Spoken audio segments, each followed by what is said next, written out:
नमस्कार, मी लतिका।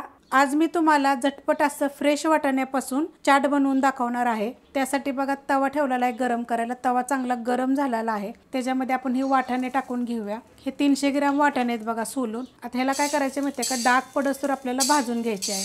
अशा पद्धतीत बघा डाग पडले पाहिजे तेवढं भाजून घ्यायचं। अजून एवढे भाजले गेलेले नाहीत, पण असे तुम्हाला दिसत असेल असे डाग पडले पाहिजे। असं एकसारखं मीडियम गॅसवर किंवा फास्ट गॅसवर जरी तुम्ही भाजलं तरी चालेल। आणि ह्याला ना फ्रेशच वाटाणे पाहिजे बघा। ताजे आता खूप सारे वाटाणे विकायला येतात।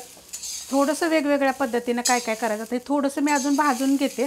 मस्त बघा भाजलेले आहेत सगळीकडून एकसारखे असे डाग डाग पडसतर भाजून घेतलेले आहेत। गॅस केलेला आहे एकदम बारीक, कारण हे मीडियम गॅसवर केलं ते मोठ्या बर्नेलचा गॅस आहे। आता हे आपण असं काय पण असं वजनदार वस्तू घ्या बघा, असं दाबून घ्यायचं। गॅस बंद नाही करायचं, बारीक करायचं ना। असं आपण थोडं थोडंसं दाबून घेऊया सगळीकडून, जेणेकरून हे बारीक झाले पाहिजे ते बघा। आता सगळ्या साईडून मी असं करून घेतलेलं आहे, ते मस्त असे बारीक झालेले आहेत। आपल्याला जास्त असं बारीक असं गाळ करायचं नाही, म्हणजे असे पेस्ट टाईप करायचे नाहीत, फक्त फुटले पाहिजे ते।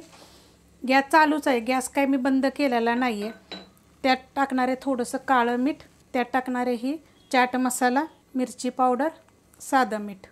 आता हे मिक्स करून घेते आणि गॅस बंद करून घेते। तर 1 मिनिटभर फक्त ह्या गरम तवा आहे ना त्यात फक्त असं मी परतून घेणार आहे।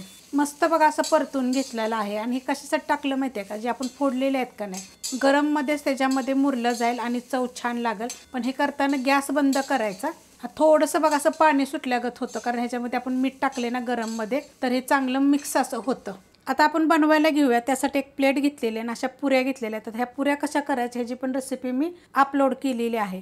तर ह्यात काय करणार आहे, तर ह्या अख्ख्या ठेवल्या तरी तुम्ही चालेल प्लेटमध्ये। मी काय करणार, असं थोडंसं तुकडे करून टाकणार। आता तुमच्याकडे जर घरात पुऱ्या नसल्या तर तुम्ही काय करायला माहिती आहे का, जर तुमच्याकडे पापड असेल, उडदाच्या डाळीचे पापड किंवा तांदळाचे पापड असे बनवलेले, सगळ्या रेसिपी तर अपलोड केलेल्या आहेत, तर तसे जर काय असलं तर ते जरी केलं तर चालेल। एक उडदाच्या डाळीचा पापड भाजायचा आणि तो अशा पद्धतीत चुरा करून ठेवला तरी पण चालू शकतात। ह्याच्यात आपण हे जे वाटाणे जे आपण भाजून घेतले होते का नाही, त्यात मीठ वगैरे लावून ठेवलं होतं ते टाकून घ्यायचे असे थोडे थोडे, कारण हे खायला छान लागतात। जर तुम्हाला असं चाट नसेल करायचं तर अशा पद्धतीनं सुद्धा तुम्ही नुसते वाटाणे हे जे आहेत का नाही भाजून, मी जसं तुम्हाला दाखवले ना तशा पद्धतीनं तुम्ही करू शकता। 1 नंबर चव येते। तर आता हे मी पहिले थोडंसं असं टाकून घेते व्यवस्थित। आता त्याच्यावर आपल्याला टाकायचे हा कांदा, एकदम सगळं थोडं थोडं साहित्य टाकायचं अशा पद्धतीनं। त्याच्यावर टाकणारी थोडीशी एकदम काकडी, त्याच्यावर टाकायचं थोडंसं टोमॅटो, हे बीटरूट बघा मी खिसून घेतलेलं आहे, वरची साल काढलेली आहे ना, असं खिसून घेतलेलं आहे। आता ह्यातली एखादी गोष्ट जर तुमच्याकडे नसेल तर तुम्ही नाही टाकली तरी पण चालू शकते। टाकायची आपण हिरवी मिरची, एकदम बारीक पातळ कापायची, नाही तर लहान मुलं असले तर खाताना त्यांच्या दाताखाली येईल, मग तिखट वगैरे लागेल। तर नाही टाकले तरी तुम्ही मिरची पावडर जरी टाकली तरी चालेल। आता ह्याच्यावर थोडीशी आपण टाकलेली आहे कोथिंबीर। त्याच्यावर टाकणारे बघा हा शिजवलेला बटाटा, एकदम थोडासा असं खिसून टाकायचं, ना तर छोटे छोटे तुम्ही तुकडे केले तर चालेल। आणि जी ही खिसणी आहे ना, हे बघा हे मोठे होलवाले अशा पद्धतीची, एकदम थोडासा म्हणजे अर्ध्याला पण कमी असं मी टाकलेलं आहे। बटाटा खिसल्यानंतर ह्याच्यावर पण थोडंसं आपल्याला परत वाटाणा टाकायचा आहे। त्याच्यावर टाकणारे हे बघा आंबट गोड पाणी, हे पण कसं करायचं ह्याची पण मी रेसिपी अपलोड केलेली आहे। त्याची पण लिंक ह्या रेसिपी खाली भेटेल। ज्या गोष्टी मी टाकलेल्या आहेत का नाही त्याची पण तुम्हाला लिंक सगळी रेसिपी खाली भेटेल।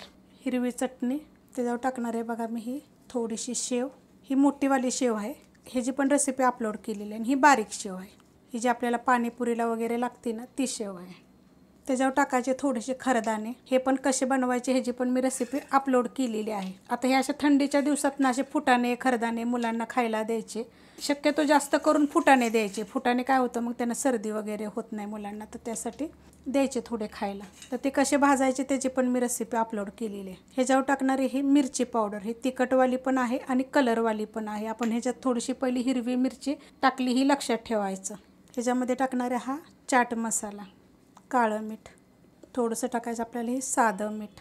आता तुम्हाला पाहिजे तर तुम्ही ह्याच्यावरती थोडंसं असं दही पण टाकू शकता। दही कसं लावायचं ह्याची पण मी रेसिपी केलेली आहे। फ्रेश टाकायचं, आंबट नका टाकू ह्याच्यामध्ये। थोडीशी परत टाकलेली आहे मी ही हिरवी चटणी, ही आंबट गोड पाणी, थोडासा बघा हा आता कांदा, थोडीशी कोथिंबीर, त्याच्यावर टाकायची थोडीशी शेव, ही थोडीशी मोठी शेव। अशा पद्धतीनं फ्रेश वाटाण्याचं चाट करायचा, मस्त लागतो। करून बघा। रेसिपी आवडली तर लाईक करा, सबस्क्राईब करा, कमेंट करा आणि शेअर बी करा।